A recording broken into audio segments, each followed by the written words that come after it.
Life Check Yourself with Linda Cash, the #1 secret to lasting love and deep connection that no one talks about.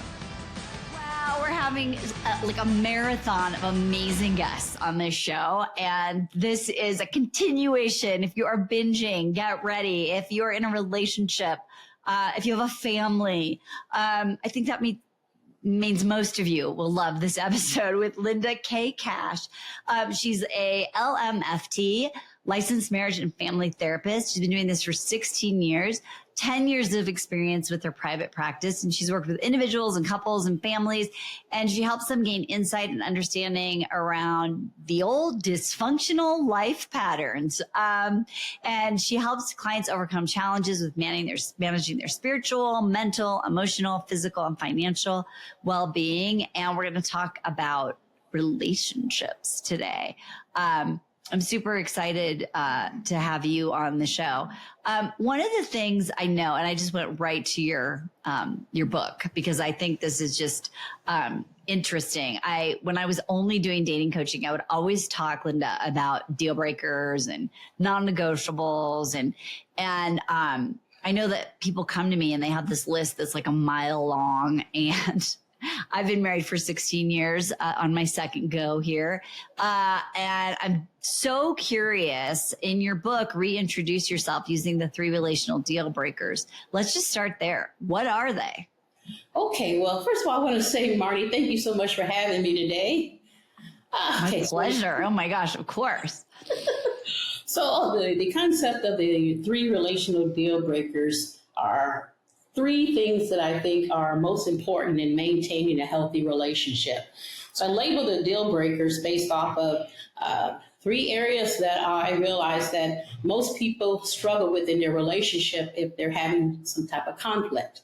So the 3 deal breakers would be your emotional needs, the wants would be your quality of life, and then the likes would be your compatibility. So those are the 3 areas of concern when we're talking about relationships.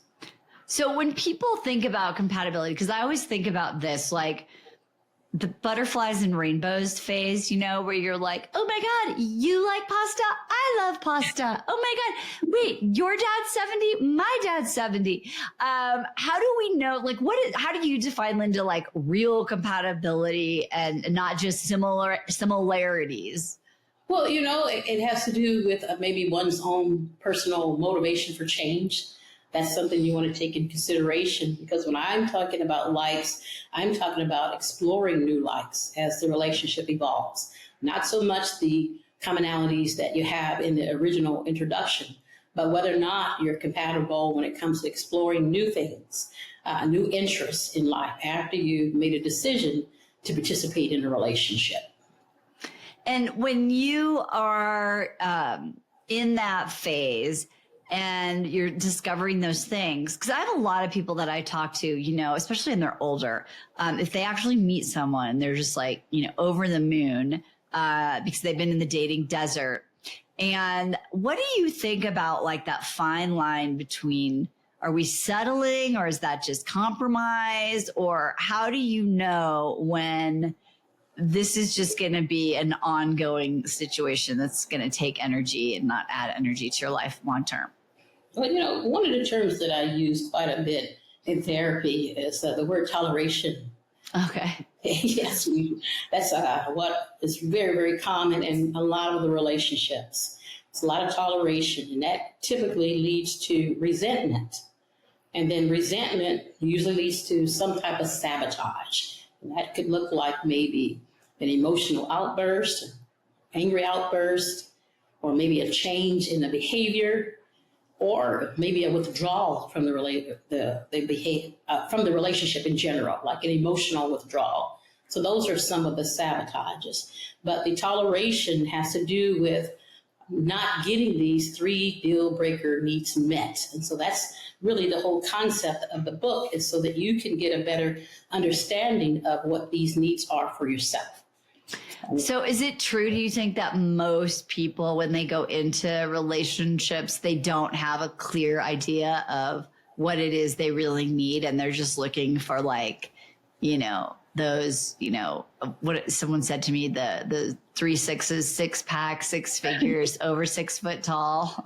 Pretty much. And one of the areas of concern would be that most people would probably introduce themselves based off of what they do not want, things that they don't need in their relationship, which is another one of the reasons that I actually wrote this book, because I have been working with couples and families for years and years and years. And it's not uncommon for me to have someone who's in a relationship, or even if it's a family, where they're complaining about not getting their emotional needs met in that relationship. And I consider your emotional needs as a currency in any relationship that you're in. It's a payoff for agreeing to participate in a relationship. And when I say relationships, we're talking about experiences that have no expiration date. So when you're investing your time and energy into these type of experiences, you want to make sure that you're having some type of strategy that's going to guarantee that you can at least have the outcome that you desire, at least get close to it, if not. So emotional needs would be the first thing that I would have you focus on. Why would you participate in a relationship? If it's an intimate relationship, what kind of fantasies do you have about entering a relationship? Whether or not it's having a person that's there to celebrate you or acknowledge you, or to share an intimate experience with you based off of your desires. Sometimes you might need someone to just ally for you or motivate you. So those things you want to make sure that you're aware of when you're entering to a relationship, so that you can communicate this to the other party. Your emotional needs are your expectations from the other person.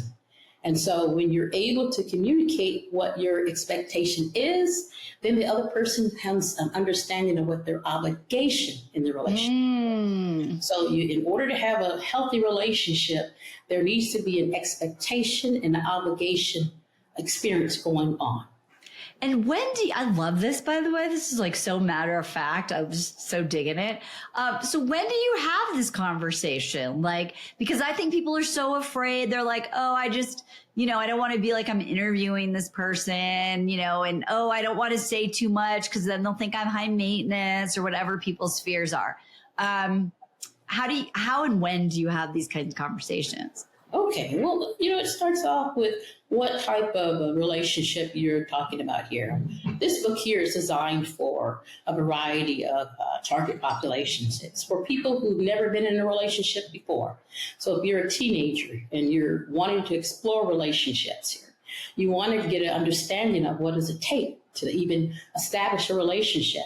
So just getting in tune with your emotional needs, that means these are things that are desirable to me personally. It has nothing to do with other things we experience, but these are things that I'm expecting and hoping to obtain from the relationship. So if I have never dated before, I want to be aware of what my emotional needs are before I go out and introduce myself to someone.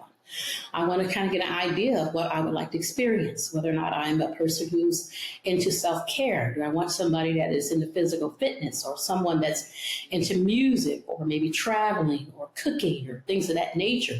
I want to get an idea of what do I want out of this also. So that would be something that I would need to get a clear understanding before I go out and decide to participate in a relationship. Also want to kind of get an idea of some of the things that I'd like to do, or new things that I'd like to do, new interests, so that when I'm introducing myself, I can communicate this to a potential party. Sorry, I don't understand. We'll edit, don't worry. Siri hears everything, right? That's okay. Okay, so that's for the individuals who have never, ever been in a relationship. Say, for instance, you're a couple, which is primarily what I work with, are a lot of couples whose relationships may have become a little stagnant. So I'm dealing with couples who may have met as teenagers sometimes and have been together for years. So when they got together, they introduced themselves based off of their needs, wants, and likes as maybe teenagers or young adults. Right, yeah. Yes, and then here we are 10 or 15 years later, and the relationship has become stagnant. Or, there are lots of issues, or now you have children, or maybe there are other changes that have taken place in the relationship here. So this book here is designed to help couples kind of get an idea where to start, because I understand, what you mentioned before about someone having a long list of complaints or issues, Right. of nature, but that's usually superficial. That's not really what's going on. Your emotional needs don't require a list that long. It really doesn't.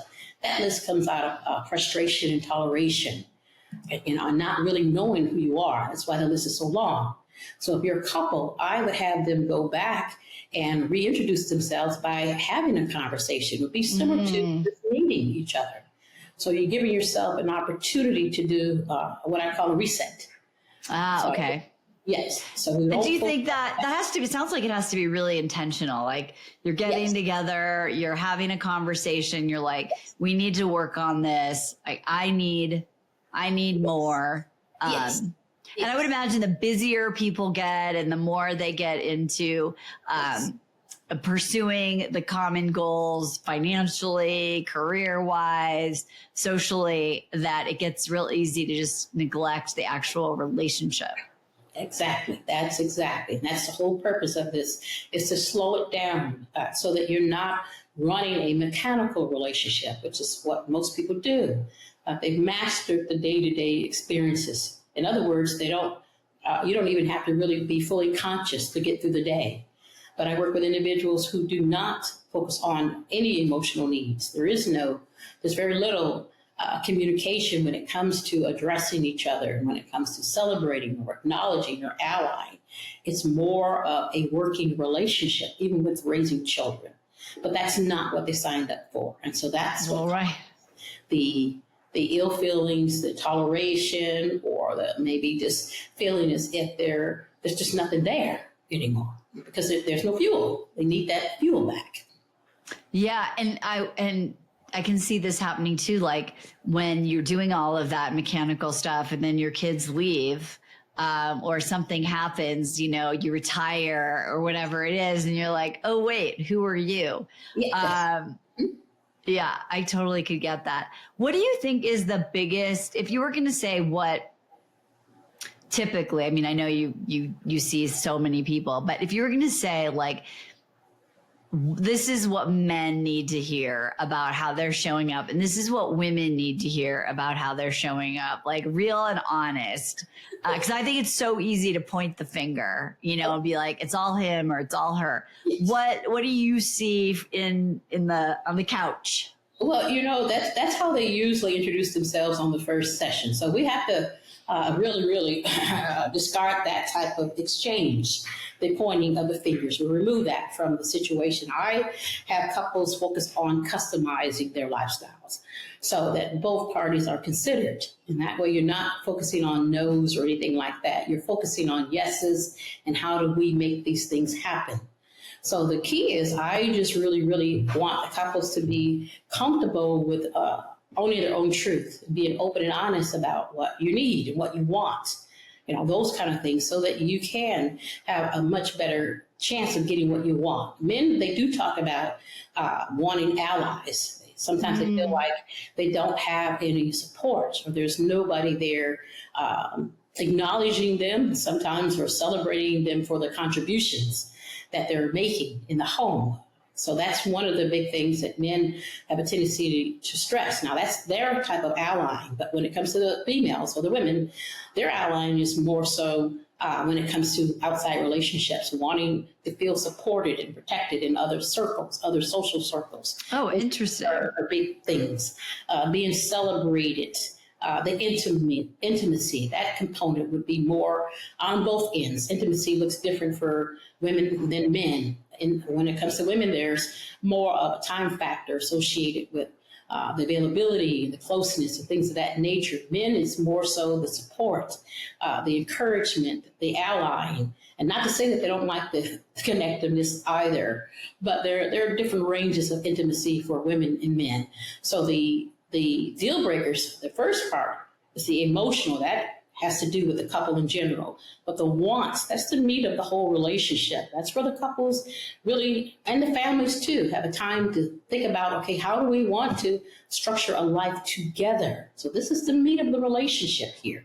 This is what makes it more of a relationship versus a relational experience. because we're both getting something out of this here. So we get a chance to talk about the wants in regards to how do we restructure our daily living experience here. What are some tips? Like, what are some changes that you see couples make when they start to create a relationship versus the transactional sort of a relationship? How do you see them adjusting? Well, you're in the household experience. Sometimes I even encourage couples to just change the environment, move the couch, move the easy chair out the way, go get some new linen. Bring some new fragrances into their household experience to change the atmosphere. You may need more motivation in the household. I specialize in assertive communication. Sometimes you have to change the conversations. If the conversations have been too depressing or negative, or there's not enough motivation in the daily conversations, or if someone's complaining, or if there's any depression or anxiety, all these things affect your household experience. So that's going to affect your mood, and it's going to affect your desires as well, and your creativity. So the key is to get the household comfortable first. If we have to start with communication first, then we'll have to start with that, because that's a customization, changing your communication. Then you're more inclined to have more conversations in regards to how you want to customize your relationship. So the household environment has a lot to do with the reintroduction if you're a couple or a family. You want to reintroduce the environment first, and then that will help you generate the motivation and the insight to start to customize the living experience in the direction that you desire.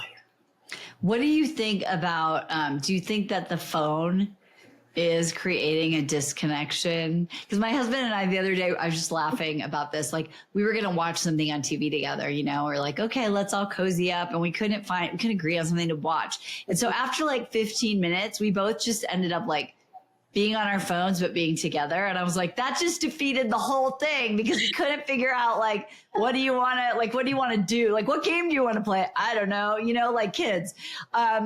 So does that happen? Like, what do you think about the phone in relationships? I think the phone has wreaked havoc on a lot of the relationships. We weren't prepared for this, because now we have access to a lot of people, more options when it comes to your quality of life. And I think because of the texting, messaging, individuals are not necessarily communicating effectively. There's a lot of calculated conversations. And we're talking face-to-face calculated conversations. And I think that has to do with your texting or your messaging here. You're able to calculate your words before you actually push the send button. Okay, but when you're in reality here, you can't have those type of conversations. Right. With many people who I'm watching, I can tell you're calculating this conversation. That means you're thinking about the other person's response before you finish your sentence. So you're not giving a clear message. So there's not really any conversations going on. You're just talking, but it doesn't bring you closer together, and it doesn't necessarily lead to more understanding. How do you, one thing that I hear also from couples is people are speaking and their partner's hearing them, but they're not listening. Yes. And I know you said you specialize in assertive communication. First of all, what is that exactly? And how, because being assertive or being louder doesn't mean that someone is going to listen. So what do you suggest to couples who feel like they're not being heard? Well, you know, they have to practice this here. Okay, so if you're not being heard, it's because of maybe the communication could be either dysfunctional or toxic. May have become toxic. So you have to get comfortable sometimes hearing your partner's voice. Sometimes you can just learn and condition yourself to tune them out. You can only hear surface information, and that's what we call the mechanical relationship. You don't need a lot of prompting. I just need to hear the voice. It can be a certain time of day, and you kind of know what to do, especially couples and families. I've seen it in families as well. So being assertive is getting comfortable with saying what you mean and meaning what you say. That's the best experience you can have in your relationships. It's just being yourself and not being so concerned about the other person's reaction. That's what causes the calculations. You're concerned about the reaction, and that usually encompasses other things, unresolved issues, unresolved conflicts that are causing some type of insecurity with you being assertive with your communication. That's the first thing you have to do.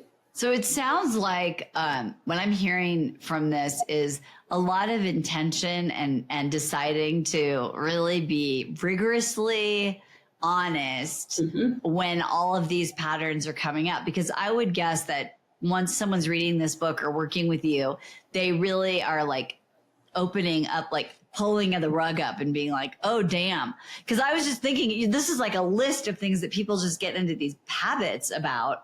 That they don't even realize they're doing it. They just know something's off. So the good part is there's a lot of things you could fix. So or work on. Oh yes, there's always solutions to all of this here. All of our relational experiences are typically learned patterns that we learn from our relational modeling.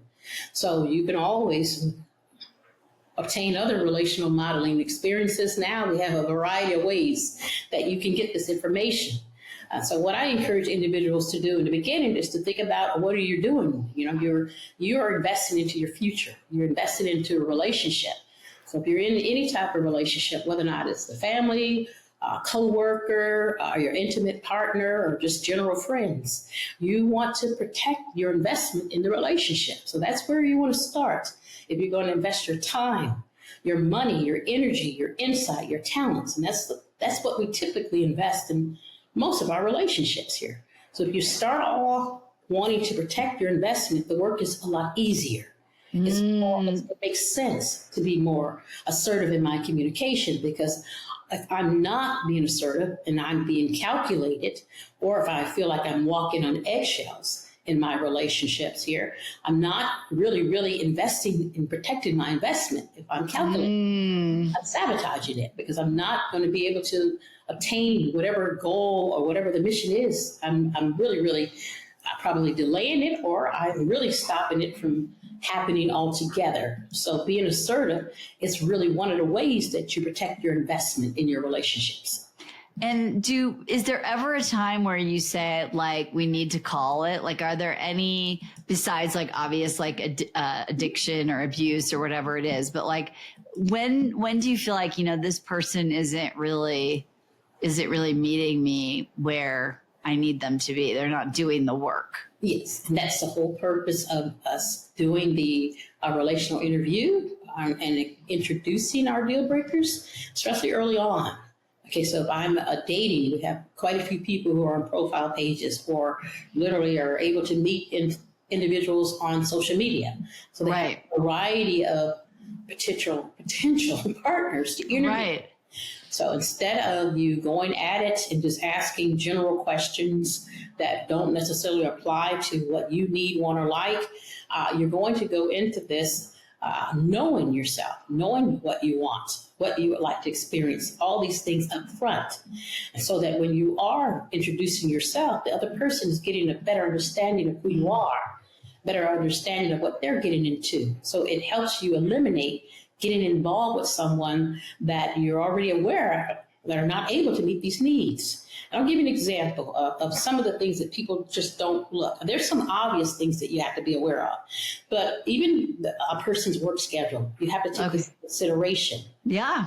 We have someone that's working from 6 to 2. The other person is working from 11 to 7. Okay, those hours don't work out if you're a person that requires a certain level of intimacy in your relationship here. You have to consider these things. It doesn't matter how attractive this person is or how intelligent they are or how good they make you feel. You have to consider certain things before you make a decision to participate in a relationship. Is this something that I can deal with here? Maybe there's a person who's really into self-care and you're not so much into self-care. They work out every day, or they enjoy certain outdoor activities, but you're an indoor person. Right. You have to consider that. That's the meat of this here. Well, we have individuals who don't understand it, and they were never really given that type of modeling and have actually co-signed on participating in relationships, and then moving forward, having to deal with these type of challenges, and they become conflicts later. So the purpose of the 3 deal breakers in your introduction is so that you can avoid these things. If the person is telling you, I work out 3 hours a day, how is this going to work out in my life? Okay, I don't want to chance this and co-sign on it because I may end up Tolerating and toleration looks like this. After you've connected emotionally, it looks like taking a square peg and you're going to push it through a circle. Yeah. Plenty of people who establish their lifestyle based off of that concept. Well, that leads to toleration. And we know that toleration leads to resentment. Resentment usually leads to sabotage. So the beat goes on and on and on and on. Mm-hmm. Oh, this is so good. I mean, it's like, this is so diagnostic and specific. And the way that you have it laid out is, I don't want to say not emotional, right? But it's just like, because people get into the potential of what could be, or like you said, the fantasy of what it's going to be like. But if you don't have these, because common values, I mean, you're just really talking about basic values that are different. You know, I love to travel. I'm a homebody. You know, I'm really into health and fitness. I wish I were, but I'm really just not, I'm a big town person. I'm a small town person, and so I think you're right that people overlook some of those basic things because of chemistry initially, right? Or like, oh, we have the best chemistry and I've never felt anything like this before.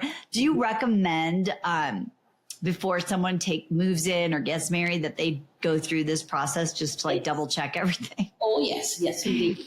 Yes. And it eliminates insecurities. It really does. Okay, and the reason why is because early on in my career, I worked with women who were really struggling in their relationships and found themselves in extremely dysfunctional or toxic relationships. And just working with the women and interviewing them and listening to their backstories in life and their relational histories and just seeing certain patterns, realizing that one of the main issues would be introducing yourself with the things that you do not want, talking about past histories when it comes to what kind of experiences you had with your previous partners and bringing in negative images of things that you had tolerated in the past. So just encouraging individuals not to use that strategy. This happens a lot, especially with today's dating world, because they're tired. Okay, I just got out of this relationship. I don't want to co-sign on anything close to this moving forward. So this time I'm going to make sure that I let the next person know that I'm not going to take this, and this. Right, exactly. That's a horrible way to introduce yourself. Because I love that. You like to get what you don't want, because you're telling the other person what you don't like, but you're not telling them what you do. You want, right, exactly. I know. Used to see when I was just doing dating only, coaching only, I would see people's first draft of their profile. And it was basically like, I could always joke with them and say like, so I now know all the bad shit that happened in your past because this profile is basically like a call to action of don't mess with me, motherfucker. It was so obvious. And they're reading it, they're like, no, but they're leaking all their fear and all their concern, right? Yes. And it changes the way you look when you lead off with that. Oh, so once an individual is aware of it, they're clear on knowing that that's not the strategy that you use. But getting to a place where your 3 deal breakers becomes your conversation, that's the ultimate goal. It's when I'm communicating, if you're interested in dating me, if you're around me long enough, you're going to know what my deal breakers are because I speak on those things. It's me. So it's easy to kind of get an idea of what you're getting into. It gives you an opportunity to make a decision also, to see whether or not you're willing or whether or not you're able to meet my needs. It's a fair exchange. And I think it's what we need now. It's help you to better utilize your time so you're not wasting a lot of time. And it's really a tool that will help increase your confidence in dating, because some people don't have confidence in dating. They're afraid. But if you have tools and to use, the confidence is there. Okay, I know what to do on this blind date. I know what to talk about. I've got plenty of things to talk about. My emotional needs, I can talk to you about those. Let's get those out the way. The quality of life, we can talk for days about what I would like to do moving forward.